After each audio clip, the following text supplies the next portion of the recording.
तेलंगाना विधानसभा चुनाव का बिगुल फूका और पार्टी के कार्यकर्ताओं को चुनाव की तैयारी करने का निर्देश दिया। हैदराबाद के सांसद गुरुवार को दारुसलाम में पार्टी मुख्यालय के विशाल मैदान में एक जनसभा को संबोधित कर रहे थे, जिसमें पार्टी की स्थापना दिवस की 65वीं वर्षगांठ थी। जो तेलंगाना में पद अधिकारी हैं, वो चुनाव की तैयारी करें।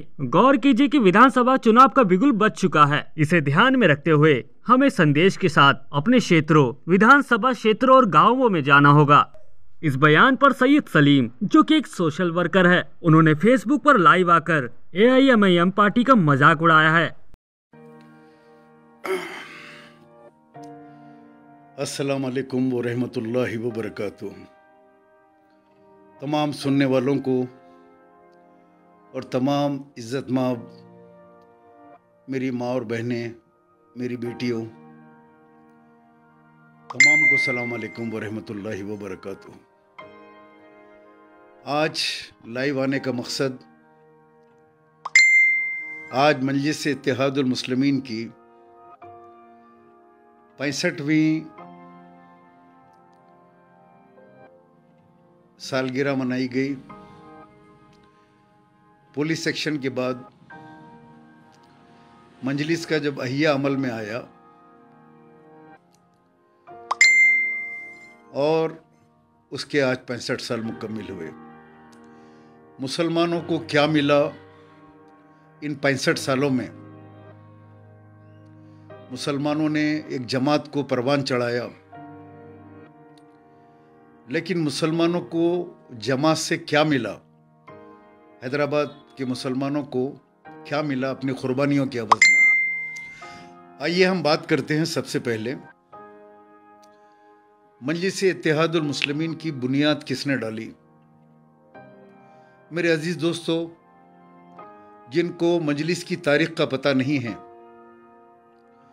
जो लोग ये समझते हैं कि मौजूदा दौर के अंदर जो लोग बैठे हुए हैं, ये मजलिस उनकी ज़ाती जमात है या उनके दादा हुजूर या अब्बा हुजूर ये जमात को बनाए और ये इनकी ज़ाती मिल्कियत है, वो पहले ये कान खोल कर सुन लें।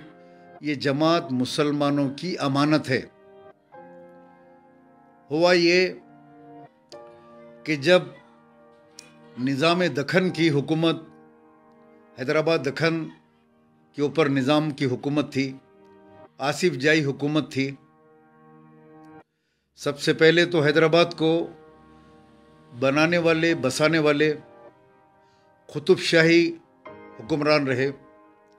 जो 7 कुतुब शाही हुक्मरान गुजरे, उन्होंने इस हैदराबाद की बुनियादें डाली, इस हैदराबाद को बनाया, संवारा और यहाँ पे 7 कुतुब शाही हुकूमत करे। फिर उसके बाद आसिफ जाही आए। आसिफ जाहियों के 7 बादशाह इसके ऊपर हुकूमत करे। इन तमाम में जो सबसे ज़्यादा मशहूर हुए, जिनका नाम तारीख़ के अंदर सुनहरी उर्फ़ों में लिखा जाता है, वो थे कुली कुतुब शाह। उसके बाद आसिफ जाहियों में जिसका नाम आता है वो मीर उस्मान अली ख़ान निज़ाम 7th, जिन्होंने हैदराबाद को दुनिया में सोने की चिड़िया बनाया और इस हैदराबाद दखन को आपने परवान चढ़ाया। निज़ाम दखन का जो दौर था, उसमें दवाखाने, Railways, airport, Begumpet airport, post office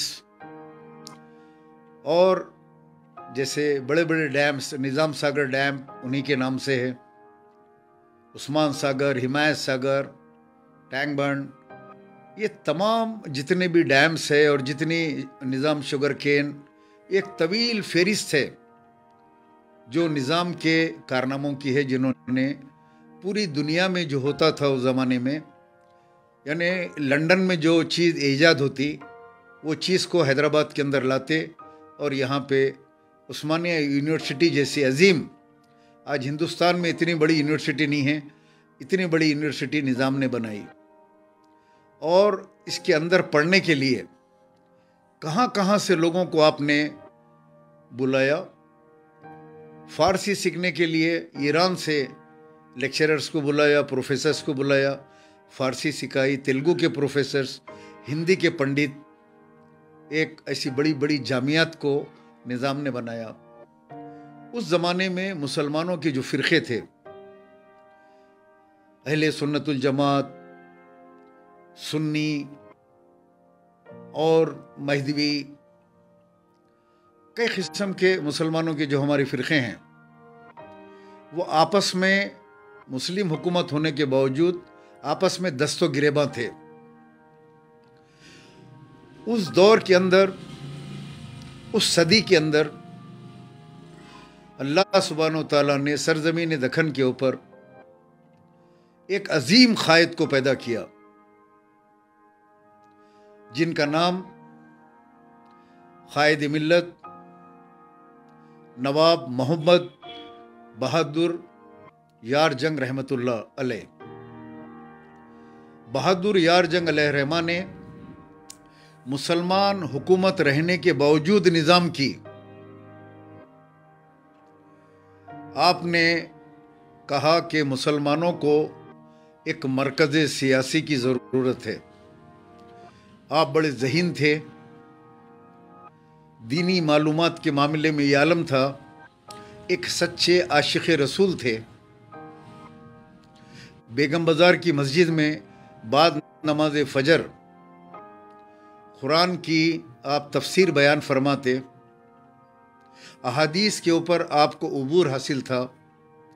खिताबत का ये आलम था कि आप तकरीर करते थे और बारिश हो रही है तो आप फरमाते, ऐ मोहम्मद के चाहने वालों, ऐ ग़ुलाम, नबी के ग़ुलामों, क्या बारिश की चंद बूंदों से तुम जलसा छोड़कर उठ के चले जाओगे? ये मुबारक जलसे से तुम निकल जाओगे? हज़ारों लोग भीगते पानी के अंदर एक जुमले के ऊपर बैठ जाते। ऐसे ख़तीब, ऐसे इमाम, ऐसे नबी के चाहने वाले क़ायद मिल्लत नवाब बहादुर यार जंग, आपने मजलिस इत्तेहादुल मुस्लिमीन की बुनियादें डाली। आपने कहा, ऐ मुसलमानों, तुमको एक मरकज़ सियासी की ज़रूरत है। आने वाले दिन दुनिया के जो हालात बदल रहे हैं, दुनिया का जो नक्शा बदल रहा है, उसके अंदर आपको एक सियासी ताकत की ज़रूरत है और आपको एक मरकज़ सियासी की ज़रूरत है। आपको एक मरकज़ चाहिए, आपस में दस्तो गिरेबा ना हो। एक कलमे की बुनियाद पे अशहदु अल्ला इलाहा इल्लल्लाह व अशहदु अन्ना मुहम्मद रसूलुल्लाह पढ़ने वालों एक झंडे तले जमा हो जाओ। और आपने मजलिस इत्तेहादुल मुस्लिमीन का क़याम अमल में लाया। दारुस्सलाम, यहाँ पे पोलो खेला जाता, यहाँ पे घोड़ों पे बैठकर पोलो खेला जाता, पोलो खेलते। अब उस ग्राउंड को ख़रीदने के लिए पैसा नहीं था। बड़ी जिद्दोजहद की मरहूम क़ासिम रज़वी साहब, अल्लामा रशीद तुराबी साहब, क़ायद मिल्लत नवाब बहादुर यार जंग अलैह रहमा और बड़े बड़े उस वक्त के दानिश्वरों ने दारुस्सलाम को ख़रीदने का फ़ैसला किया। बड़े बड़े पैसे वाले लोगों को ख़ुतूत लिखे कि आप दारुस्सलाम ख़रीदने के लिए ताउन कीजिए। जैसे मदीना बिल्डिंग है, जिन्होंने मदीना बिल्डिंग बनाई, उस ज़माने में अलाउद्दीन वालों का बहुत बड़ा कारोबार था, उनको भी ख़त लिखा और चंदा इकट्ठा किया और फिर दारुस्सलाम को ख़रीदा। और दारुस्सलाम में एक मरकज़ सियासी और मुसलमानों की माशी और तालीमी तरक्की की बुनियादें डाली। मजलिस का झंडा बनाया गया और मजलिस के दफ्तर का इफ्तिताह अमल में लाया गया। लोग रोज़ाना आते, जो उसके मेंबर होते, वो एक रुकू दारुस्सलाम में आते, वज़ू करते, वज़ू करने के बाद कलाम मजीद लेते और एक रुकू जो है, कम से कम एक रुकू जो है, कुरान मजीद की तिलावत करते। फिर उसके बाद आके इजलास में बैठते। ये ये मजलिस इत्तेहादुल मुस्लिमीन का दस्तूर था कि दारुस्सलाम में हर आने वाला मेंबर वज़ू करे और जो है कलाम मजीद की तिलावत करे और बैठे मुसलमानों के मसाइल के ऊपर जो है अपने अपने फ़िक्र अंगेज़ जो भी आपकी जो है मालूमात है वो वहाँ पे क़ायद मिल्लत के सामने रखें और उसको हल करने के बारे में गौर करें। ये मजलिस का मंशा और मकसद रहा कि कौम को तालीमी मेयार से तालीमी पसमानदगी हो गई थी। नवाबों का दौर था, मुर्ग़ और मुर्गी की शादी हो रही है, मुर्गों को लड़ाया जा रहा है। फ़लाँ नवाब की कबूतरनी की शादी हो रही है, सारे शहर में हंगामा है। फ़लाँ नवाब का कबूतर, फ़लाँ नवाब की कबूतरनी बड़ी बग्गी में बैठ के जा रही है, बाजे बज रहे हैं, ताशे बज रहे हैं, औरतें नाच रही है, एक बड़ी धूम मची हुई है, क्या हो रहा है? तो बोले फ़लाँ के कबूतर की फ़लाँ की कबूतरनी से शादी हो रही है। हिजड़े नाच रहे हैं, किसी की द्योड़ी के सामने हिजड़े पड़े हैं, हिजड़े नवाब की द्योड़ी, हिजड़ों की द्योड़ी। यह हाल नवाबों का हो गया था। ऐश व इशरत की ज़िंदगी में कौम को भूल गए। ऐसे में अल्लाह सुब्हानहू व तआला ने मुसलमानों की रहनुमाई के लिए क़ायद मिल्लत नवाब बहादुर यार जंग अलैहिर्रहमा को सरज़मीन दखन के ऊपर पैदा फरमाया, जिन्होंने मजलिस इत्तेहादुल मुस्लिमीन की बुनियादें डाली। जनाब क़ासिम रज़वी साहब वो मुजाहिद गुज़रे जमात के, जिन्होंने अपने घर से निकलकर बाहर आए, अपनी अहलिया के साथ जलसे में आए, क़ायद मिल्लत तकरीर कर रहे हैं। घर की चाबी लाकर आपने क़ायद मिल्लत के हाथ में जलसे में दे दी और कहा, क़ायद मिल्लत, मेरा मकान, मेरी जायदाद, उसमें का सामान, तमाम चीज़ें मैं दारुस्सलाम ख़रीदने के लिए ये मेरी हाजिर खिदमत है। ये मैं एक कपड़ों के जोड़े से अपनी अहलिया को लेके घर से निकल गया। आप जज्बे जमात को बनाने का जज्बा देखिए आप, कि अपनी जायदाद, अपना सोना चांदी और अपनी कीमती चीज़ें ला के क़ायद मिल्लत को देते हैं। लोग कहते हैं कि आप एक मरकज़ सियासी बनाएं। लोग अपनी कुर्बानियाँ दे रहे हैं। क़ायद मिल्लत तकरीर कर रहे थे। आपने कहा, है कोई मुसलमान जो क़ासिम रज़वी के घर से एक कपड़े का जोड़ा खरीदे और क़ासिम रज़वी को दें? वो एक कपड़ों के जोड़े से बाहर आ गए। ये चाबी ले जाएं, उनके घर का दरवाज़ा खोलें, उनके घर में जाइए और एक कपड़ों का जोड़ा आपकी अहलिया का और आपका एक लाकर जो है यहाँ पे दें। क्या कीमत दोगे? एक मुसलमान उठा कहने लगा, क़ायद मोहतरम, आपका जोड़ा हदिया मैं लेके आता हूँ। वो गया और एक जोड़ा कपड़ों का आपके मकान से लाया और उसकी कीमत क़ायद मिल्लत नवाब बहादुर यार जंग को दी। ये कुर्बानियाँ ये वो मुसलमानों के हैं जिन्होंने इस मरकज़ को बनाया, ख़रीदा। क़ायद मिल्लत कहते हैं, उसी जलसे में क़ासिम रज़वी, जब अल्लाह के नबी सल्लल्लाहु अलैहि वसल्लम ने कहा कि अपना माल और मता लाकर मस्जिद नबवी में जमा करो, दुश्मनों से जिहाद करना है, हर कोई लेके आके सोने चांदी की ढिगार लगा दिया। और उस वक्त एक कोने के अंदर हजरत अबू बकर सिद्दीक रज़ी अल्लाह ताला अन्हु बैठे हैं। जिब्रील अमीन आते हैं, सलाम करते हैं। नबी करीम सल्लल्लाहु अलैहि वसल्लम के सामने दो जानों बैठते हैं। अल्लाह के नबी सल्लल्लाहु अलैहि वसल्लम आपके कपड़े देखकर कहते हैं, ऐ जिब्रील, आप तो हमेशा शाही लिबास में आते हैं, आपका लिबास तो बहुत कीमती होता है, ज़रो जवाहरात लगे होते हैं आपके जो है कपड़ों के ऊपर। आज आप एक सफ़ेद चादर में जिसमें कांटे लगे हैं, एक चादर आपके खांदों पे है, एक चादर आप तैबंद की तरह बांधे हुए हैं, ये क्या मांजरा है? तो आपने फरमाया, अय अल्लाह के रसूल, आज दुनिया और आसमान के जितने फरिश्ते हैं, जितने मलाइका हैं, जितनी मखलूक है अल्लाह की, सबको ये हुक्म हुआ कि आज इस तरीके के कपड़े पहनो।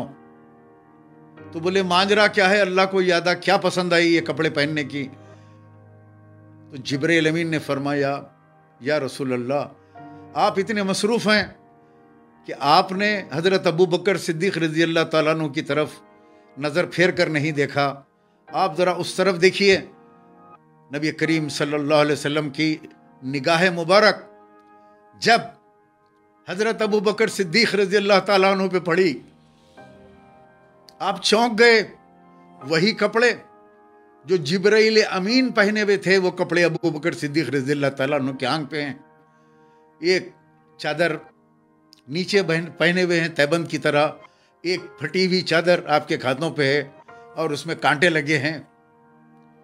अल्लाह के नबी पूछते हैं क्या है? जिब्रील अमीन ने फरमाया कि सब अपना अपना कुछ मालो मता लेकर आए। कोई 20% लाया, कोई 30% लाया, कोई अपनी आधी दौलत ला के यहाँ डाल दिया। लेकिन आपके ये दोस्त, इन्होंने अपना सारा मता अजीज, सारा सामान, हर चीज़ ला के यहाँ पे डाल दिए और 2 फटे कपड़ों में आप जो है बैठ गए। आपके पास आज कुछ नहीं है, ना पहनने के लिए है घर में, ना खाने के लिए है। हर चीज़ ला के मस्जिद नबवी में रख दिए।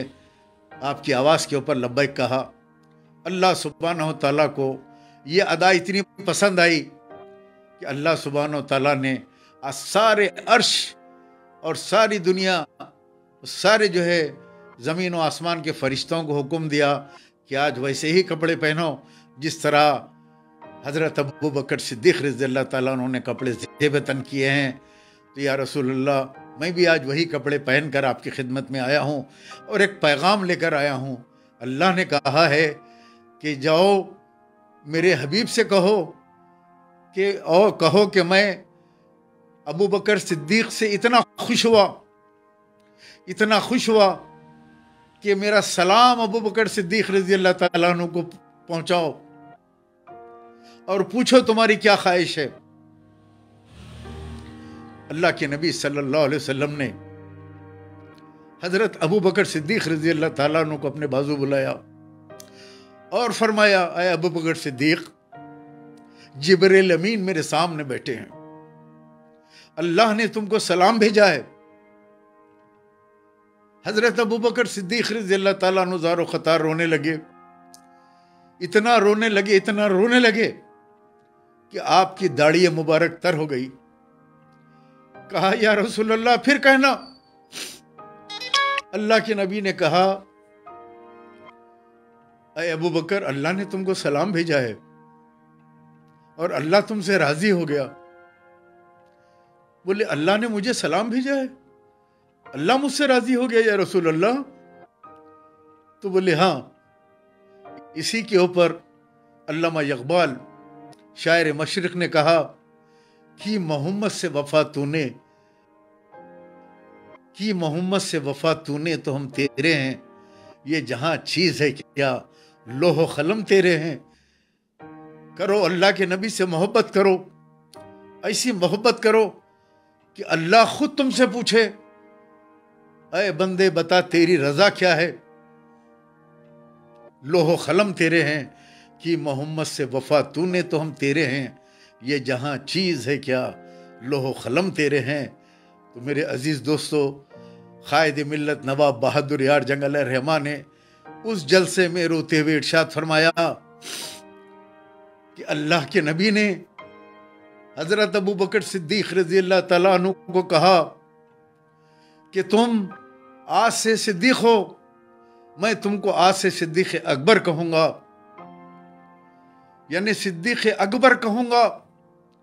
फिर दुनिया में किसी को वो खिताब नहीं मिला जो अबू बकर सिद्दीक़ रज़ी अल्लाह ताला अन्हु को अल्लाह के नबी ने अल्लाह की तरफ से पहुँचाया। ऐ अबू बकर सिद्दीक़ रज़ी अल्लाह ताला अन्हु। क़ायद मिल्लत आगे बढ़ के कहने लगे, ऐ क़ासिम रज़वी, तुमने नबी हज़रत अबू बकर सिद्दीक़ की रज़ी अल्लाह ताला अन्हु की सुन्नत को जिंदा किया। आज से तुम दखन के सिद्दीक़ दखन हो।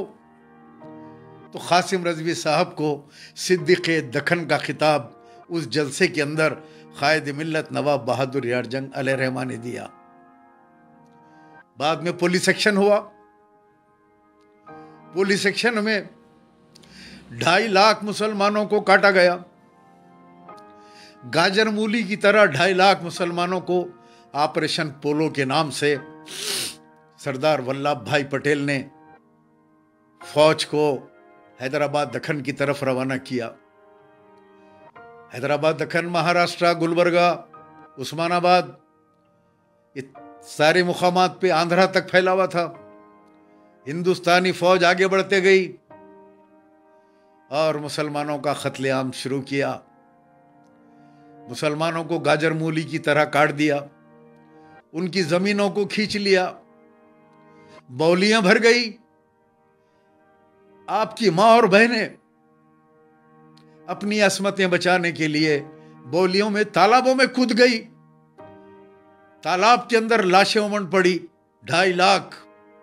एक कमीशन लिखता है 2.5 लाख, कोई कहता है 3 लाख, एक कमीशन लिखता है कम से कम 2 लाख।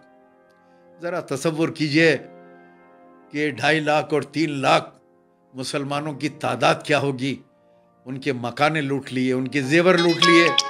वो तन्हा निकल के हैदराबाद की तरफ भाग के आए। जो बचे कुचे थे अपने काफिले को लुटाकर हैदराबाद आए। पुलिस एक्शन थमा। कायद मिल्लत नवाब बहादुर यार जंग अलैहिर्रहमा का उससे पहले इस दुनिया फानी से आप कूच कर गए। कासिम रजवी साहब के हाथ में मजलिस इत्तेहादुल मुस्लिमीन की सदारत थी। कासिम रजवी साहब को जेल की सलाखों के पीछे डाल दिया गया। बर्फ की सिलों के ऊपर आपको सुलाया गया। तरह तरह के तकालीफ कासिम रजवी साहब को दिए गए। आपके ऊपर कई इल्ज़ाम लगाए गए कि रज़ाकार मूवमेंट के आप सदर थे। कहा कि सरजमीन दक्कन के ऊपर जो कुछ हुआ आप लोगों ने जुल्म किया, उसके जिम्मेदार सिद्दीक़ दक्कन कासिम रजवी साहब को करार दिया गया। उनकी हुकूमत आ गई, चढ़ाई हो गई, निज़ाम की हुकूमत को ख़त्म कर दिया, निज़ाम को राज प्रमुख बना दिया और एक कोने में निज़ाम सरकार को बिठा दिया गया। गवर्नर आ गया और उसके बाद इलेक्शन हुए।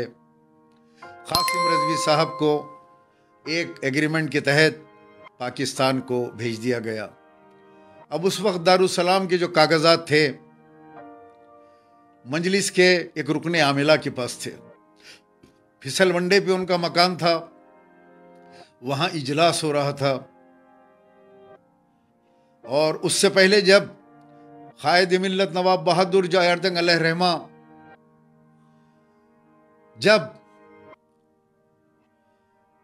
जब पहुंचे, अब्दुल वाहिद अवैसी जब पहुंचे दारुसलाम, कांग्रेस के टिकट से इलेक्शन लड़े कारपोरेटर का मल्लेपल्ली से, इलेक्शन हार गए। इलेक्शन हार के जब दारुसलाम पहुंचे तो कायद मिल्लत ने सीढ़ियों पे रोक दिया। कहा, अरे अब्दुल वाहिद रुक जाओ, यहां कांग्रेस के मकबरों की, हुकूमत के मकबरों की जरूरत नहीं है, उतर जाओ, वापस चले जाओ। आदमी से कहा कि मेरे दारुसलाम की सीढ़ियां मैली हो गई, गंदी हो गई, इसको पानी से धो। अब्दुल वाहिद अवैसी को दारुसलाम से बढ़ा दिया था। ये तारीख है। बहरहाल ये पाक दारुसलाम जो मुसलमानों के तालीमी माशी मसाइल के लिए, एक सियासी क़ुव्वत के लिए कायम किया गया था। पुलिस एक्शन के बाद इसके ऊपर तामीर मिल्लत और अब्दुल वाहिद अवैसी जो जाके कागजात को उन्होंने डरे सहमे वो रुकने आमिला से हासिल कर लिया, मजलिस के सदर बन गए और अदालत में मुकदमा चला। हुकूमत, तामीर मिल्लत और मजलिस के दरमियान में, अब्दुल वाहिद अवैसी के दरमियान में। खैर एक वक्त ऐसा आया, कांग्रेस ने दारुसलाम मजलिस के हवाले कर दिया, मजलिस के सदर के हवाले कर दिया। यहाँ पे फिल्म का, ये कहानी का इंटरवल होता है, यहाँ इंटरवल हो रहा है। अब आप जो कहानी सुन रहे हैं इंटरवल के बाद की सुन रहे हैं। अब इंटरवल के बाद दादा कब्जा करे दारुसलाम पे, जाते जाते बेटे को बिठा दिए, बेटे जाते जाते अपने बेटे को बिठा दिए, और आज 65 साल के बाद ये कहा जाता है कि मजलिस के अहिया के अमल में आने के बाद, इंटरवल के बाद की कहानी है ये, आज 65 साल हुए मजलिस का अहिया अमल में आया। अरे कहानी शुरू से सुनाओ, मुसलमानों को बताओ कायद मिल्लत बहादुर यार जंग अलैहि रहमा कौन थे? ये दारुसलाम किसका है? दारुसलाम एक ट्रस्ट है, दारुसलाम एक ट्रस्ट है। ये कोई आपके दादा की, आपके वालिद की जागीर नहीं है। आप तो औसा महाराष्ट्र से यहाँ पे आए, नौकरी की तलाश में आए, एक वकील के पास हुसैनी अलम में मुंशी की नौकरी करते थे आपके दादा, फिर वकालत का इम्तिहान दिया, आहिस्ता आहिस्ता वकील बने। आप टीवी डिबेट में बैठ के बोलते हैं अंजना ओम कश्यप को कि 150 साल पुराना जामे निज़ामिया के आलिम और मुफ्ती थे, आलिम और फाजिल थे। कितने अफसोस की बात है, तुम्हारे दादा जामे निज़ामिया की सूरत भी नहीं देखे। तालीम हासिल करना तो बहुत दूर की बात है। जब आप इतनी बड़ी झूठ, इतनी बड़ी तोहमत जामे निज़ामिया पे लगा दिए, तो जाओ जामे निज़ामिया से डिग्री ला के मुसलमानों को बताओ कि उस ज़माने में तुम्हारे दादा आलिम फाजिल यहाँ से बने थे, नहीं बने थे। किस दुनिया के लिए ये झूठ? आज मुसलमानों को 65 साल के बाद क्या मिला, आज तुमको क्या मिला, ये मुहासबा करने की ज़रूरत है। आज 65 साल के बाद आप अरबपति बन गए, करोड़पति नहीं अरबपति बन गए। किराए के मकान बेगम मंजिल में हैदरगुड़े में रहते थे, आज पहाड़ के ऊपर आपका पैलेस है। क्या आपसे कोई पूछ सकता है कि ये हजारों करोड़ का पैलेस कहां से बनाया तुमने? ये बड़ी बड़ी गाड़ियां, आयश और इशरत की जिंदगी आपकी, आपके कारोबार क्या है? छोटे आके कहते हैं कि मैंने इतने बड़े बड़े स्कूलें बनाया। अरे मियाँ, तुम्हारा कारोबार क्या है? ये पैसे, ये दौलत कहां से आई? आज से 35 साल पहले तो किराए के मकान में रहते थे। तुम्हारे को फिरने मोटरसाइकिल नहीं थी। मरहूम खान लतीफ़ खां साहब, मुंसिफ अखबार के एडिटर इन चीफ, उन्होंने तुमको पहली चेतक मोटरसाइकिल दिलाई। अब पूरी कहानी सुनाओ।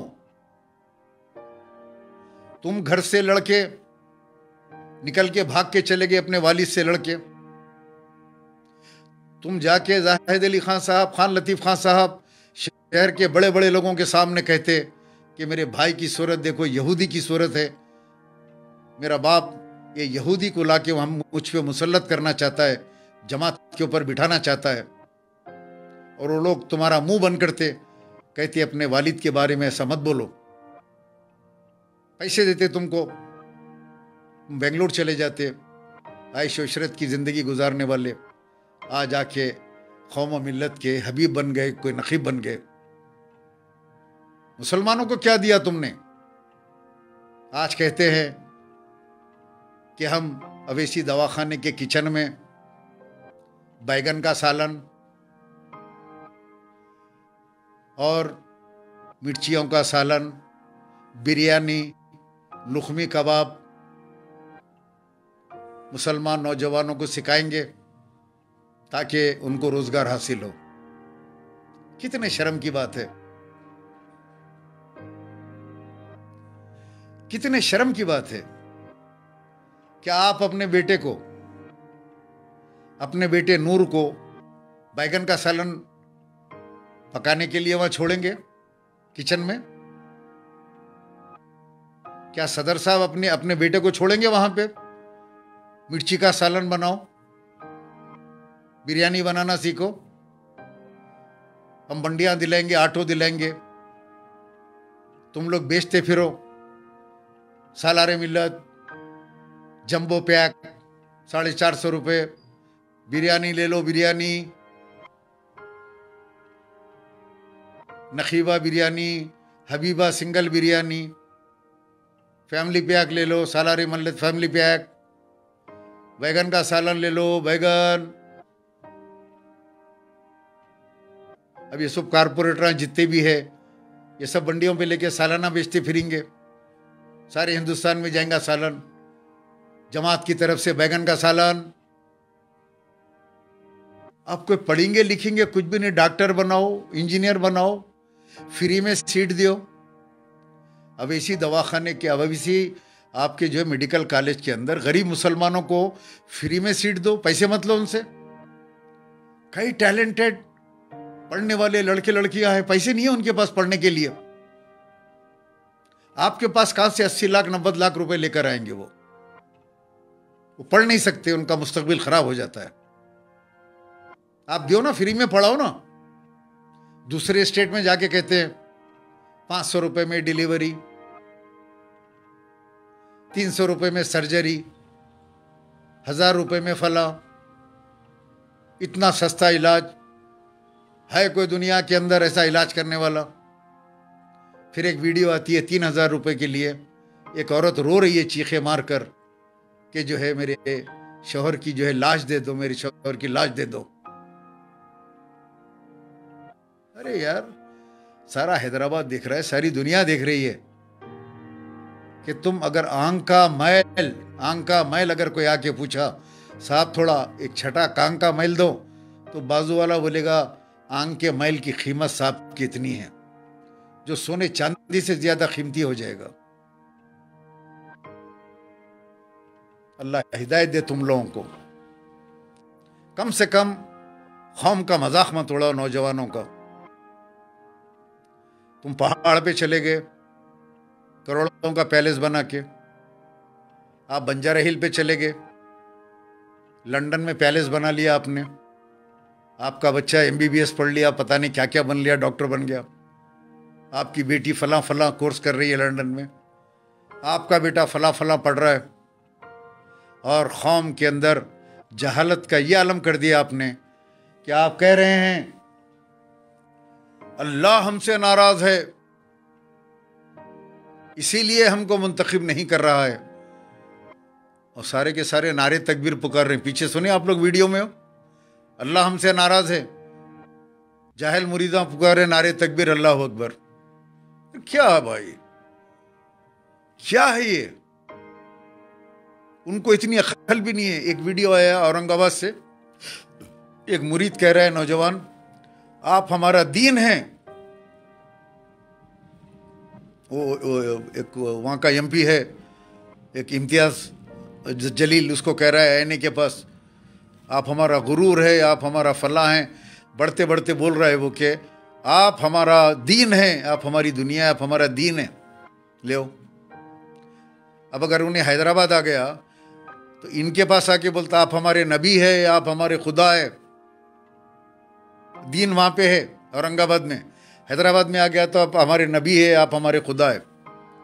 क्या जहालत है। कौम को जहालत के अंदर जिन मकासद के लिए मजलिस को कायम किया गया था, जिन मकासद के लिए मजलिस को कायम किया गया था, वो मकसद ख़त्म हो गया। आज कोई और आके बैठ गया और उसको अपनी ज़ाती मिल्कियत डिक्लेयर कर दिया। ना इंटरनल इलेक्शन होते हैं, ना रुकने आमिला है, ना रुकने हामिला है, ना रुकने शूरा है, ना रुकने चूरा है। ये एक आदमी वन मैन शो, उन्होंने उठा के ड्राइवर को MLC बन। अरे क्या यार, क्या मजाक है कि एक आदमी जिसको बात करना नहीं आता, जो पढ़ा लिखा नहीं है, वो MLC जैसी जगह पे 5 साल के बाद भी अगर आप पूछेंगे MLC का फुल फॉर्म क्या है, वो नहीं बोल सकता MLC का फुल फॉर्म। उसको MLC बना दिए उठा के। क्या आप ये बताना चाहते हैं, आप बैरिस्टर हैं, आपको किसी को मुंतखब करना है तो कौम के किसी पढ़े लिखे तालीम याफ्ता नौजवान को आप वहां पे भेजते। आप MLC है भाई, वो कोई MLA नहीं है, वो कोई बल्दिया का कारपोरेटर नहीं है, वो MLC की जगह है। वहां पढ़े लिखे लोग बैठते हैं, ग्रेजुएट वोट करते हैं वहां पे। वहां पे कैसे आदमी को आपने भेजा दिया जिसके मुंह से बात नहीं निकलती, जिसको बात करना नहीं आता। यानी आप ये बता रहे हैं कि ये कौम, मैं जो भी करूंगा, जैसा वालिद फरमाते थे, मैं गधे को भी याकूतपुरे से टिकट दिया, खंबे को भी टिकट दिया तो लोग वोट देते, मुंतखब करते। वो आपने साबित कर दिया। एक एमएलसी का टिकट देके, एक ग्रेजुएट हल्के का टिकट देके आपने साबित कर दिया कि मैं जिसको चाहे उसको जो है मुंतखब कर सकता हूँ। लेकिन काबिलियत यहाँ पे एमएलसी की नहीं है, काबिलियत यहाँ आपके बैरिस्टरी की है। आप एक तालीम याफ्ता है या नहीं है? किस बुनियादों के ऊपर आपने मुंतखब किया? ना कोई रुकने आमिला है, ना कोई रुकने शोरा है।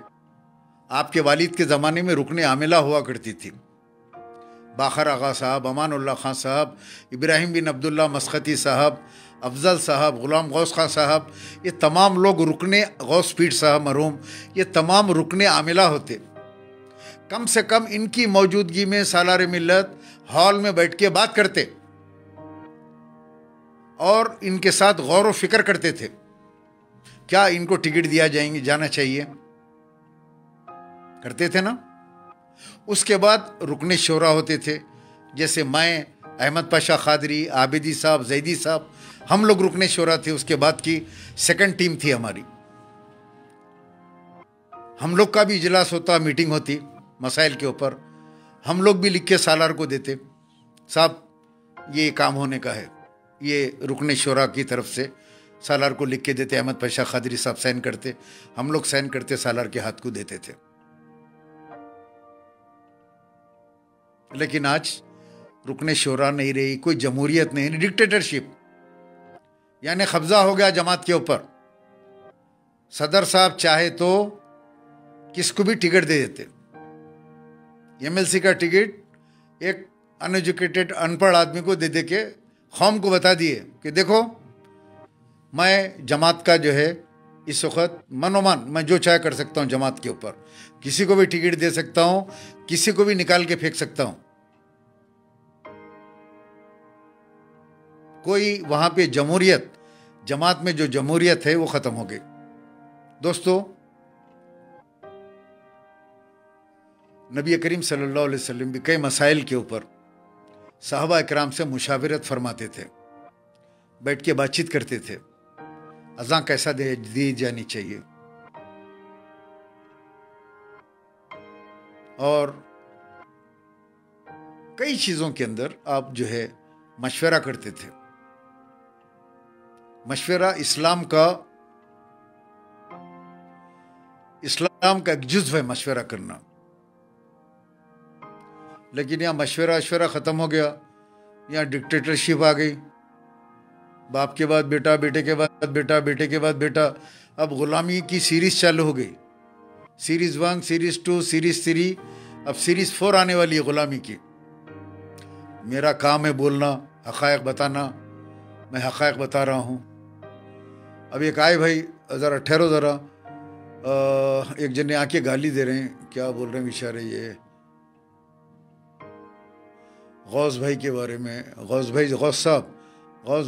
साहब मुगलपुरे में रहते थे, जमात के, उन्होंने जो है वो थे जनरल सेक्रेटरी थे। पैरों के नाखून का अंगूठा निकल गया बोलता उन्हें। और कितने किलोमीटर फिरा ज़रा वो भी बोलो आप लोग। हाँ, अभी एक गुलाम आया है, एक उसको ज़रा देखेंगे ज़रा।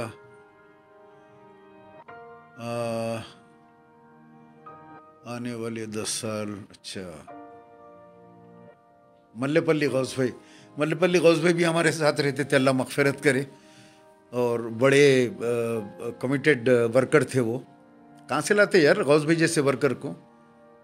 शहीद हो गए वो, मंगोल बस्ती वाले मार दिए उनको, गौस भाई को। वो भी हमारे साथ रहते थे, हमेशा हम लोग सालार के साथ रहते। एक बहुत बड़ी टीम थी गौस भाई हम लोगों की। वो गुलाम को ढूंढ रहा हूँ मैं, आप बोल रहे हैं ग्रैंड पे दो,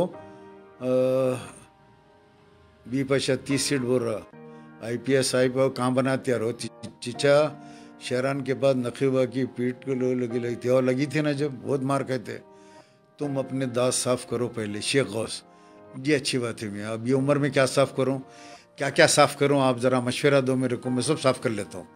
अस्सलाम वालेकुम चिचा, ये बोलो आज 14 फरवरी को वैलेंटाइन रहता, आज वैसे ही मुरीद डे है क्या? मुरीदों का डे तो रोज़ रहता, जिस दिन ग़ुलामी करे पैर छुए उस दिन जो है मुरीद डे। नाहिदा मैडम, चिचा का पासपोर्ट दिला दो, दुनिया में जलील हो रहे आप, आखिरत में हो गया अल्लाह का आलम, अल्लाह हिदायत दिया उनको परवरदिगार। और बहरहाल दोस्तों, अब चिचा डबल का मीठा नाराज़ हो गया कहते आज की स्पीच के बाद, बहुत सारी चीज़ें नाराज़ हो गए आज के बाद। अब वो अवेसी किचन में वहाँ के उसके आदमिनों आ गया। अभी शाम से मेरे को फ़ोन आ रहे हैं, हसरा दवाखाने के किचन में जो है खट्टी दाल तलावा गोश्त रखो बोलो। मैं बोला अच्छी बात है, बोलता हूँ लाइव में भाई। तो हबीबा मिल्लत हसरा दवाखाने के किचन में खट्टी दाल तलावा गोश्त, कल्याणी बिरयानी, बड़े के और छोटे के पाए, बड़े की तहारी, ये आइटम यहाँ पे शामिल करो। वहाँ पे वो आइटम रखे बिरयानी, ये छोटे आइटम यहाँ रखो, इधर के लोग ये खा लेते। क्यों खट्टी दाल के साथ तलावा को ज़रूरी है। बुलाला सलाद नहीं खाते सर? नहीं, बुलाला सलाद नहीं है, वो चटनी फ्री है। जमील खां, सो अल्हम्दुलिल्लाह खैरियत। और भाई IPS IAS बन के क्या करते यार हो? तुम ड्राइवर बने तो 1-2 MLOं की ड्राइवरी करे तो MLC तो ही बनते ना। अब डॉक्टर बन के क्या करते? अब देखो डॉक्टर मजहर अली साहब, एक शरीफ आदमी, डॉक्टर बने, वहाँ पे क्या टेंशन था नहीं मालूम, ज़माने से है वहाँ पे। अब हो सकता है उनको मालूम हो गया होगा यहाँ पे किचन में जो है ये सालान वालों की ट्रेनिंग होने वाली है, तो अब मैं क्या करूँ मेडिकल का यहाँ पे बोल के, क्या टेंशन ले लिया क्या है नहीं मालूम। हाँ, 90s में पीठ लाल हुई सो सैयद सलीम अंकल, आओ 90s में बहुत बुरा मारे थे। Love you brother Nisar Ali Khadri, thank you. चिचा कई क्यों मेरे थे गौस भाई को, वो ज़माने में कई को मारे थे, गौस भाई को मर्डर कर दिए थे, फिरका परस्त था उनका, वो मंगोल बस्ती वाले मार दिए थे। बैगन के सालन का बोकस बैगन का रहता क्या चिचा? उसमें भी बोकसिंग है। वालेकुम सलाम जफरुद्दीन हैदर खां, वालेकुम सलाम। इतने पूरे सलाम के जवाब यार मैं नहीं दे सकता, इसीलिए स्टार्टिंग मैं खुद सलाम कर दिया। अकबर साहब नरम पाया खाते कहते, उन्होंने ज़रा मुलायम है तो मुलायम पाए खाते उन्होंने। शेख यासीन, अमन सोहेल, वालेकुम सलाम। बी पाशा मुंबई नहीं गए, नहीं लेके गए होंगे, उनको गए तो साथ में कोई तो भी रहना ना, समझे आप। अकेले कैसा जाएंगे बोलो? चिचा नागेंद्र भी MLA बना, उन्हें भी ड्राइवर था क्या? मैं यहाँ MLA की बात नहीं कर रहा हूँ प्यारे, मैं MLC की बात कर रहा हूँ। MLC की जगह पढ़े लिखे लोग होना पड़ता, समझे आप। वालेकुम सलाम मोहम्मद हाशिम। हाँ, इरफान खान आ गई थी ना बीच में, मालूम है ना आपको। चलो अब किस किस को क्या क्या होना ज़रा लिखते जाओ। अब आप लोगों को अगर ऑर्डर करना है तो आप लोग, आज एक मज़े का पोस्ट देखा अब हमें, हमारे एक पुराने हमारे साथी है ख्वाजा बिलाल अहमद, जो यमायम में चले गए, कभी हमारे साथ रहते थे बहुत ज़्यादा, अभी भी रहते, बातचीत होती है उनसे।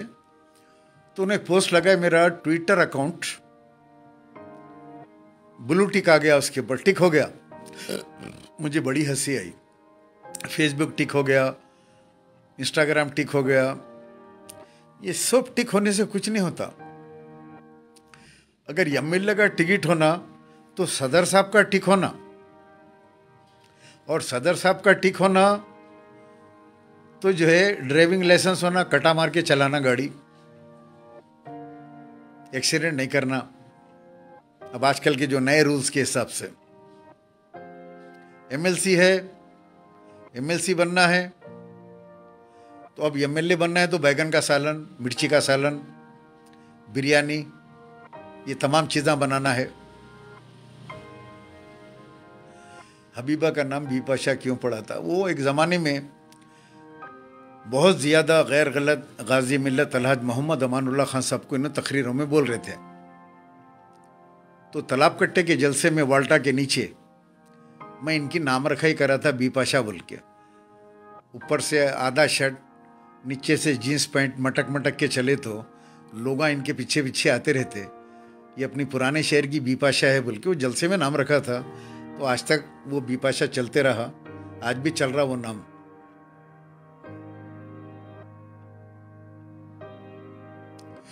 सालार और अमानुल्लाह खान साहब, अच्छा हाँ, एडवोकेट अजीज खादरी साहब कर रहे होंगे काम, कोई लोग अच्छे हैं काम करते हैं। जैसे एक मेरे फेवरेट कारपोरेटर है,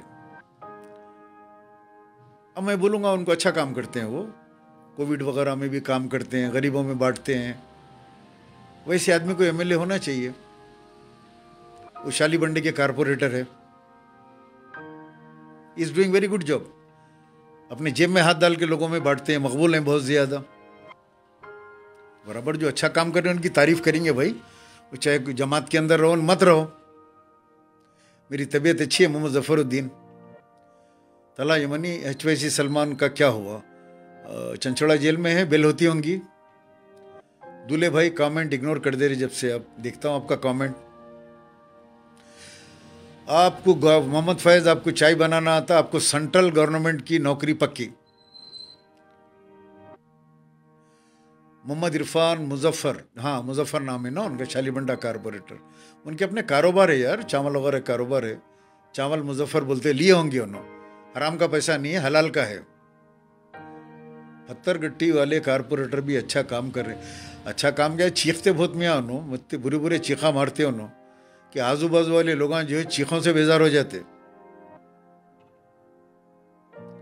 सुब्बू भाई भी मुरीद हो गया। हाँ, सैयद सलीम अंकल लालजान पाशा कौन थे? लालजान पाशा TDP के बहुत बड़े लीडर थे, बहुत अच्छे इंसान थे, अल्लाह उनकी मगफिरत करे। मेरे भी बहुत बड़े अच्छे दोस्त थे वो। चीचा आपका घर किधर है? नको मियाँ मेरा घर मत पूछो, बहुत गलत जगह है मेरा मकान। चीचा अंडे का खागिना होना, अंडे का खागिना, अंडे का खागिना, अंडे का खागिना क्या करेंगे? कौन से अंडे का खागिना होना? असली मुर्गी के अंडे का खागिना होना या नकली मुर्गी का? अब यहाँ जितने डिशेस बनेंगे पूरे बोगस। एक बात याद रखो, कहीं अच्छे अच्छे है बोल के कहीं ऑर्डर करेंगे तुम लगा। चिकन डुप्लीकेट, ये वाली वाइट जो रहती है ना, वो कहीं असली मुर्गी की चिकन समझेंगे। बकरे का गोश्त तुम लोग समझेंगे पोटले का गोश्त। मरे हुए बकरे वकरे लेके आके डाल के बना देते लोग, वो भी बोकसिंग। ये बैगन वगन भी जो है डुप्लीकेट बैगन बड़े बड़े आ रहे हैं देखो आजकल, वो डाल के बैगन का सालन बैगन में मिलाए थे। मेरा काम है बोल देना लोग, बोकसिंग एक्सपर्ट है, समझे आप? तो बोकसिंग वो लाके जो है डाल देंगे आप लोग। होशियार हो आप ऑर्डर करने से पहले। अब यहाँ देखेंगे खट्टी दाल, तलावा गोश्त, ये आइटम्स यहाँ पे क्या रेट में देते। अच्छा ये नहीं बोले फ्री में दे रहे हैं, क्या कर रहे हैं, फ्री में सिखा रहे हैं या पैसे दे के सिखा रहे हैं, नहीं बोले। बहरहाल 2-4 दिन से मैं एक न्यूज़ सुना, अमजदुल्ला खान MIM में जा रहे हैं। अरे बड़ा ताज्जुब हुआ मेरे को। फिर मुझे याद आया 1 साल पहले एक इंटरव्यू दिए थे। वो इंटरव्यू में उन्होंने बोल रहे थे कि भाई कुछ मसाइल की बुनियाद पे अगर बात होती है तो बराबर मैं सदर साहब के खदमों में बैठ के काम करूँगा। मसाइल बोले तो यही है, दवाखाने गरीबों के वास्ते खोलो, गरीबों का फ्री इलाज करो दवाखानों में। 25% मेडिकल कॉलेज का कोठा गरीब मुसलमानों के लिए खोलो। हर असेंबली हल्के से 5-5 बच्चियों को जो फ्री सीट दो, डॉक्टर बनो। डबल बेडरूम मकान है, मुसलमानों के लिए लोन दो। दारुसलाम बैंक जो है बिल्कुल मिनिमम सूद पे चलो। 13% सूद बहुत है दारुसलाम बैंक में, सूद कम करो। सूद पे सूद, सूद पे सूद, सूद पे सूद, उसको कम करो, सूद माफ करो। अल्लाह क़यामत में तुम्हारे गुनाहों को माफ करेगा। वफ़ के जो ज़मीनात जो लूट मार करे उसको वापस कर दो। आओ मैं भी काम करने के लिए तैयार हूँ आपके साथ। उन्होंने खदमों में बैठ के काम करते, बोले मैं तुमको तुम्हारे खाने के ऊपर बैठ के काम करता हूँ। क्योंकि मैं तो ज़रा उम्र रसीदा हूँ, तो मैं खदमों में नहीं बैठ सकता, तौहीन है मेरी खदमों में बैठना। उन्होंने बोल लिए होंगे। मैं पूछा अमजदुल्ला खां खालिद को, अरे बोले सलीम भाई वो टुकड़ा काट के जो है चला रहे, उन्होंने बुलाते नहीं, अपन जाते नहीं। मैं बोला वो बात तो उनको गुरूर तकब्बुर बहुत है, उन्होंने कहीं को बुलाएंगे, और गुलामी अपनी फितरत में नहीं है। पट खोलू पट भेड़ू, पट खोलू पट भेड़ू, गाड़ी आते 25 भाग रहे, फिर पट खोल के खड़े हुए। आजकल तो उनकी सिक्योरिटी लात मार के ढकल दे रही, वो लाता खा रहे हैं, ढकलियाँ खा रहे हैं, फिर भी पट खोलने के वास्ते खड़े हुए। इनको बोलते पट खोलू पट भेड़ू, समझ गया ना, वो पुराना महावरा है ये, पट खोलू पट भेड़ू। रूबी चैनल चरण अब्दुल रहीम यमनी के भाई लूट लिए थे, कहते ना जमात के सदर साहब एमपी हंसाओ, बहुत मालूम मेरे को, उन्होंने मिलते मेरे से। मरने से पहले रूबी चैनल के जो है कबूतरों का सालन जैतून के तेल का, मोहम्मद अकबर, ये आइटम आने के लिए भी बहुत टाइम है। Abdul Rahim I love you too. Imran Khan, हाँ बेटा मैं उसमें था, एमआई में था, इनके वालिद के साथ था जब ये दोनों नहीं थे। एक दिन कारपोरेटर डे रखना आप। ओके एडवोकेट अजीज कुरैशी भाई, ज़रूर रखता हूँ। कपूरों का सालन नक्को मियाँ मकरूर रहता कपूरों का सालन। वालेकुम सलाम असद अली, पहले टीडीपी में भी थे, हाँ चंद्रबाबू नायडू साहब के साथ भी था मैं। सही साहब परसों मेरे दोस्त के वालिदा को असरा हॉस्पिटल में एडमिट करे, कुछ भी इलाज नहीं करे, चुपिश 3 लाख रुपए डाल दिए। बिल्कुल सही फाइज, करेक्ट। ये जो जाता ना, जो मार खाता उसको मालूम है। जो हसरा दवाखाने को जाता उसको मालूम है कितने पैसे लग जाते, क्या ट्रीटमेंट होता। जो नहीं जाता उन्हें यहाँ पे आके जो है, इन्हें यहाँ पे आके जो है, यहाँ पे जो है आके ताइद में बात करता, 5.5 करोड़ के मालिक को माफ़ कर दो। अच्छी बात है भाई, पहले माफ़ कर दिया मैं, कोई नई बात नहीं है। Love from Bangalore, thank you. तो आपके कैसा रहते हालात इलेक्शंस में? इलेक्शन के अंदर कैसे हालात रहते? देखो भाई, मैं तो फैसला कर लिया, मैं जो है इलेक्शन के दिन जाऊंगा, लाइन में खड़ूंगा मेरी फैमिली के साथ, मेरे ख़ानदान वालों के साथ, सबको बोल लिया मैं जाऊंगा। मैं जाके को जमात को वोट नहीं दूंगा। मैं जाके नोटा का बटन दबाऊंगा, जो बिल्कुल आखिरी में रहता, नीचे नोटा NOTA, बिल्कुल नीचे लास्ट में टिक बोल के दबाऊंगा मैं। और मुझे यकीन है, मुझे रात में ख्वाब में आ रहा हो, बार बार हो, एक सफ़ेद कुर्ते पैजामे में कोई बुजुर्ग मेरे ख्वाब में आ रहे हैं, फजर के वक्त आके बोल रहे हैं सैयद सलीम इलेक्शन आया तो काम कोई भी पार्टी का करो, तुम्हारे जो वोट है वो जाके तुम नोटा पे दबाना। मैं बोला हजरत आप कौन हैं? तो बोले मैं एक बहुत बड़ा बुजुर्ग हूँ, सियासी बुजुर्ग हूँ, मैं तुमको मशवरा दे रहा हूँ ज़ाती तौर पे, तुम जाके नोटा का बटन दबा के आना। बोला क्या होता पीर? इससे पूछा मैं। तो बोले इसके बाद में खुशहाली आना शुरू हो जाएगी पुराने शहर के अंदर। बोला वो कैसा? अरे आप एक बार बटन दबाओ, वो आप लोगों के जब बटन दबेंगे टन टन टन टन टन टन, उसके बाद आपके घरों के ऊपर आएंगे, पैसों की बारिश हो जाएगी, आपके बच्चों के लिए स्कूलें खुल जाएंगी, आपके गरीब लोगों को डबल बेडरूम मकान मिल जाएंगे, एक एक कोट के 10-10 हज़ार रुपये देंगे। आप एक मरतबा ये आखिरी चमत्कार करो, ये नीचे का जो लास्ट है ना बटन, उसको दबाओ। मैं बोला जी हजरत बड़े, आप तो बड़े बहुत ही बुजुर्ग दिख रहे हैं मुझे, इतना नेक चेहरा है आपका, इतनी ज़िंदगी ओट डाले मुख्तलिफ जमातों को, पार्टियों को, मजलिस को, इनको उनको, लेकिन आप बोल रहे हैं मेरे को वो नोटा का बटन दबाओ बोल के। मैं ज़रूर आपकी ख्वाहिश पूरी करूँगा। और मैं अपने सब बीवी बच्चों को, मेरे पूरे रिश्तेदारों को जाके बोला ऐसा बुजुर्ग ख्वाब में आ रहे हैं और नोटा का बटन दबाओ बोल के बोल रहे हैं। बोले तो अच्छी बात है, और हम आपकी ख्वाहिश हम भी पूरी करेंगे। तो वो कितने मेरे चाहने वाले, मेरे फॉलोअर्स लाखों में हैं, कहाँ है मेरे को नहीं पता। अब अगर उस तमाम मिलके जो है, अगर मुझे जो ख्वाब आ रहा उनको भी आ गया ख्वाब वो, और वो भी वही काम कर दिए, इनका काम हो जाता। समझ गया ना? किस्सा ख़त्म, कहानी ख़त्म। चिचा वो हसदुद्दीन के समधी का क्या केस है? वो बीवी को तरला, बीवी के साथ कोई प्रॉपर्टी डिस्प्यूट है और क्या है, घरेलू स्टोरी में अपन नहीं झांकना मियाँ अंदर जाके। ये प्लम्बर क्या क्या किस्सा है। अरे वो प्लम्बर का भाई ये क्या बेवकूफ़ पुट्टे बैठे हुए है, वो फेसबुक के ऊपर वीडियो बना के समझते हैं ना बहुत बड़े लीडर है, आजू बाजू के दो लोग इनको नहीं पहचानते। उन्हें सबसे बड़ा काम जो करा था, मलून राजा सिंह को जाके घर वालों को लेके जाके फूल पिना के आया था। लेडीज़ को साथ लेके गया था ऑटो में, लेडीज़ अंदर गई, इन्हें बाहर फूल पिनाया, लेडीज़ घर के अंदर उसकी बीवी को फूल पिनाई, इन्हें बाहर खड़े के फ़ोटो लिया। तो उस दिन से हम वो प्लम्बर मिल्लत हमारी नज़र में गिर गया। मलून के घर को गया तो इन्हें भी मलून से हाथ मिलाया, गले मिलाया तो इन्हें भी मलून। अब वो मलून के सुअर की जो बो है वो इसके जिस्म में आ गई प्लम्बर के। तो प्लम्बर का नाम भी न खोलो मेरे सामने। मोहम्मद इब्राहिम क्या बात है, बोलो, जवाब दो, बोलो जल्दी बोलो। आप ख्याल रखो अकबर बहुत गुस्से में है। अरे मियाँ कोई भी गुस्से में रहे तो अपने को क्या करना है? मोहम्मद अजीज नाहिदा को माफ़ कर दो। कर दिया भाई, बहुत पहले कर दिया मैं, अब कितने वक्त करो, ऑलरेडी बहुत ज़माना हो गया माफ़ कर दे के। मैं वो लोग आके मेरा केस नहीं उठाए तो मैं क्या करूं, बोलो नाहिदा कादरी वगैरह को कर दिया मैं माफ़, ज़माना हो गया माफ़ करके मिल के। मैं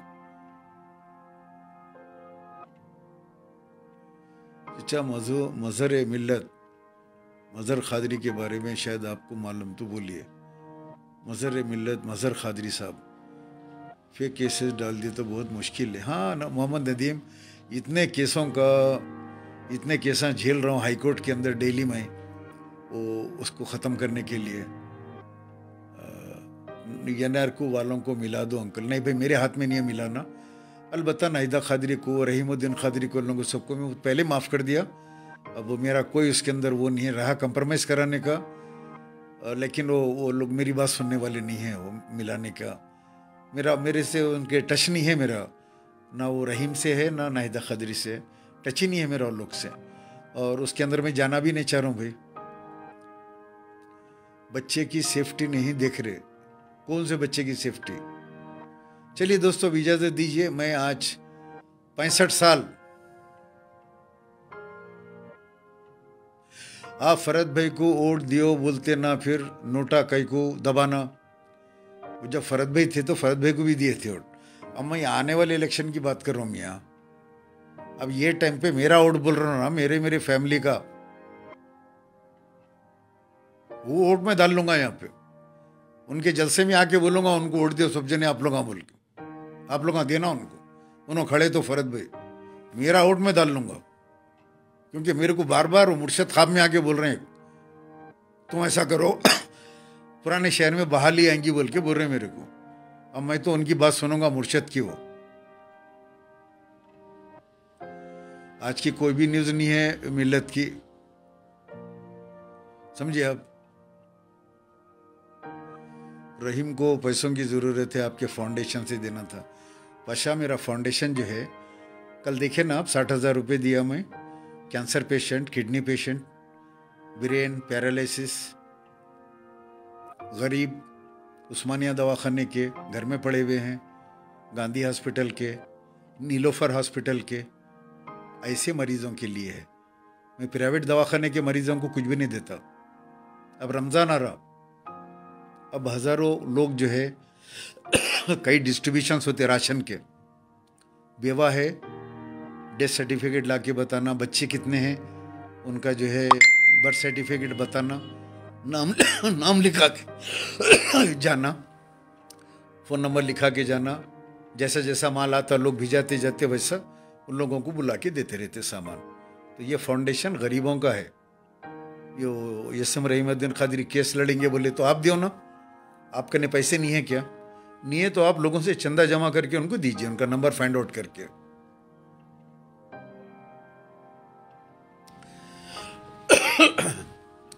माइनॉरिटी लोन का क्या हुआ? माइनॉरिटी लोन का कुछ भी नहीं हुआ, खाली फिरा रहे हैं अपने को, बेवकूफ बना रहे हैं अपने को। खदीर के लिए आज बोले इन्हों के जो है एक मकान, एक प्राइवेट नौकरी, डबल बेडरूम मकान गवर्नमेंट का, एक प्राइवेट नौकरी, पुलिस वालों के ऊपर केस बुक करो, फला चुप। अब हम लोग सब जने पुकारे तो जो है आज जलसे के अंदर सदर साहब जो है चुप बोल के निकल गए, चुप चुप का। अरे भाई साहब, एक 10 लाख रुपए आपके जो है आपकी जमात से पहले देने का ऐलान करो गरीब को। आप देते कब हो? ये पैसा जो जमा कर लिया खारून का खजाना, जलजला आया तो पहले पहाड़ के ऊपर आता, पहाड़ हिलता, वहीं मजार बन जाती खजाने के साथ। मुरीदा ऊपर चढ़ के आके अगरबत्तियां सिलगा देते। यहां दियो ना, पहले खदीर की फैमिली को जाके मिले। अब तक गए, इतने दिन हो गया तेलंगाना के अंदर, कई को मारे खदीर को मालूम। वो चोरी के शुबे में मारे, चोरी उन्हें जो है गैर मुस्लिम बच्ची से शादी करा था, मुसलमान करके। वो जहन में रख के फिरका परस्ती वो खदीर को उतना मार के मार दिए। चीचा मुमताज खान के कपूरों का सालन भी है हॉस्पिटल में। अरे मियाँ, तुम लोगों को नहीं मालूम है मुमताज खान को कि कपूरे पूरे बोल रहे हैं तुम लोग। उनके कपूरे खाए तो जहर से मर जाते, इतना पाइजन है उनके पास। समझ रहे हैं आप? इलेक्शन आते के साथ ही ये अपने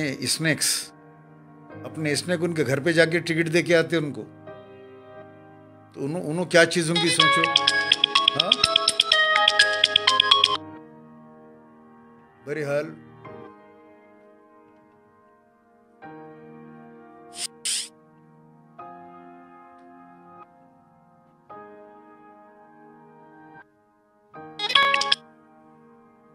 आप लोग इजाजत दीजिए मुझे।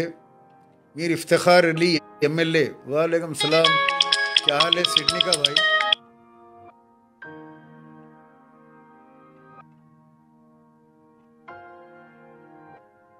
सिडनी में सबको सलाम बोलिए।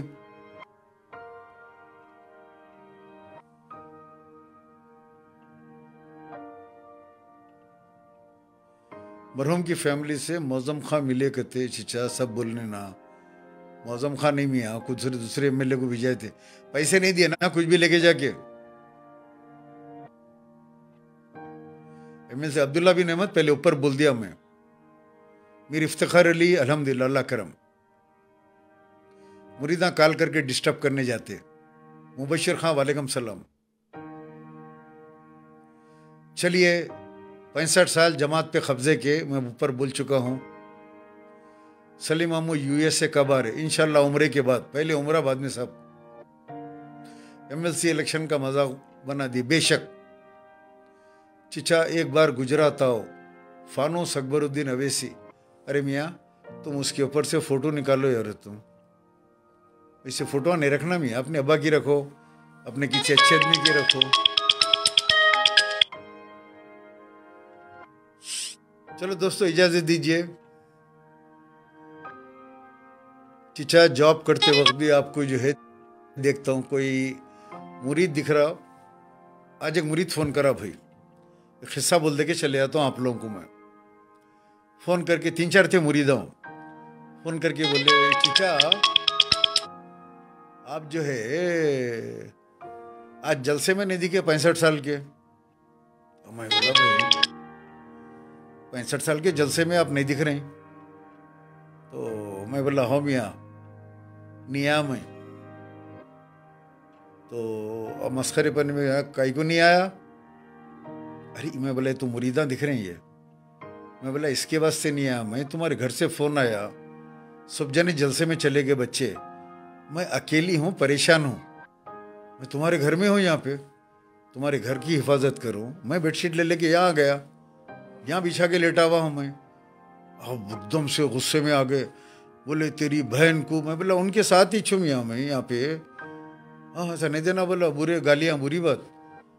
जो चीज़ है, मैं जो चीज़ देख रहा हूँ यहाँ पे वही चीज़ बोल रहे हैं तुम। वो गाली कहीं को दे रहे तुम? बोला मैं यहाँ खुद लेटा हुआ हूँ, मैं खुद देख रहा हूँ गाली, अपनी आंखों से देख रहा हूँ। मैं खुद गालियोलॉजी डिपार्टमेंट का प्रोफेसर तुम्हारे घर की हिफाजत कर रहा हूँ यहाँ पे। तुम लोग घर में औरतों को छोड़ दे के चले गए वहाँ पे, जाके जलसे में नारे तकबीर पुकार रहे, अल्लाह मुझसे नाराज़ है बोले तो तुम लोग नारे तकबीर पुकार रहे। मैं यहाँ तुम्हारे घर की हिफाजत कर रहा हूँ बेडशीट बिछा के। अरे ऐसा कट कर दिए फ़ोन फौरी। मैं बोला मियाँ हमारे कन ऐसी जवाब रहते, क्वेश्चन पूछते हम जवाब देते आंसर। वाकई 3-4 की आवाज़ आ रहे थे फोटो के। हमारे मुंह को लगना बोले तो कैसा रहता बोलो आप लोग। हम यहाँ नहीं आए, यहाँ नहीं आए। अरे बुढ़े आज आया नहीं यहाँ पे। मैं बोला कैसा हूँ बोलो, घर से फ़ोन आ रहा है यहाँ पे आओ, घर में कोई भी नहीं है यहाँ पे आओ। बोला अच्छी बात है चल भाई।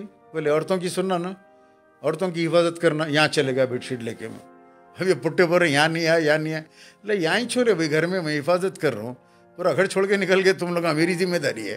हाँ अरे बहन को तेरी। अरे मैं बोला वहीं छूँ, बहन के साथ ही छूँ यहाँ, वही देख रहा हूँ सामान जो तू गालियाँ दे रहा हो, सामान देख रहा हूँ मैं। गालियालॉजी डिपार्टमेंट का प्रोफेसर हूँ मैं। एक बार मैं वो वसीम रजवी है वो क्या कि बन गया देखो आप, नारायण स्वामी, ये कुत्ता वसीम रजवी, उसको मैं एक दिन फ़ोन किया करके बोला जनाब वसीम रजवी साहब, मैं याकुतपुरा ऑक्सफोर्ड यूनिवर्सिटी का प्रोफेसर सैयद सलीम, डीन गालियालॉजी डिपार्टमेंट बात कर रहा हूँ। प्रोफेसर मेरे को बोला जी जी प्रोफेसर साहब, अस्सलाम वालेकुम प्रोफेसर साहब। मैं बोला वालेकुम अस्सलाम प्रोफेसर साहब फरमाइए। मैं बोला वसीम रजवी साहब, आपने सुप्रीम कोर्ट के अंदर एक अर्जी दाखिल की है कि कुरान की जो है उन आयतों को जो है निकाल दिया जाए, कुरान की आयतों को निकाल दिया जाए और 16 आयतों को निकाल दिया जाए। अपने सुप्रीम कोर्ट में अर्जी जो उन आयतों में जो है जिहाद की बात है, उन आयतों में जो है तशद्दुद की बात है। मैं बोला अच्छा। उसके बाद मैं जो उसको याकुतपुरा यूनिवर्सिटी के गालियाँ देना शुरू किया तो चांद पाशा बाद में बोलता हूँ मैं, किस्सा लंबा है गौस भाई का हमारा, पुरानी दोस्ती है उनके मर्डर की, उसकी इसकी, कैसा कैसा हमारा गौस भाई का साथ था उस ज़माने में। MM हाशम होम मिनिस्टर थे, एक अनवालुम का बच्चा मर गया था, मर्डर हो गया था। जब अमानुल्लाह खान साहब नए MLA बने थे, फिर मैं अमानुल्लाह खान साहब को लेके गया, कुछ बच्चे ज़ख्मी हो गए थे। बहुत लंबी कहानी है गौस भाई की। वो टाइगर था गौस भाई वहाँ पे, और उसको जो है वो मंगोड़ा जो है पी ले के गौस भाई को शहीद कर दिए। वो बाद में सुनाता हूँ आपको मैं कहानी वो गौस भाई की। तो क्या बोल रहा था मैं साहब, भूल गया देखो अब मैं। कोई किस्सा सुना रहा था मैं, बीच में आके ना जो है वो किस्से को जो है वो कर दिए। समझिए अब वीडियो सही नहीं आ रहा, वही कुछ नेट का प्रॉब्लम हो रहा, लिहाजा दोस्तों इजाज़त दीजिए। और फौरी आप लोग जो है रमज़ान के अंदर जो है घरों में खाना मत पकाइए। आप लोग ऑर्डर करके जो है हरीस, बिरयानी, चाकना जो मंगाना है, थोड़े आइटम हसरा दवाखाने के किचन में बनेंगे, थोड़े आइटम वहाँ बनेंगे।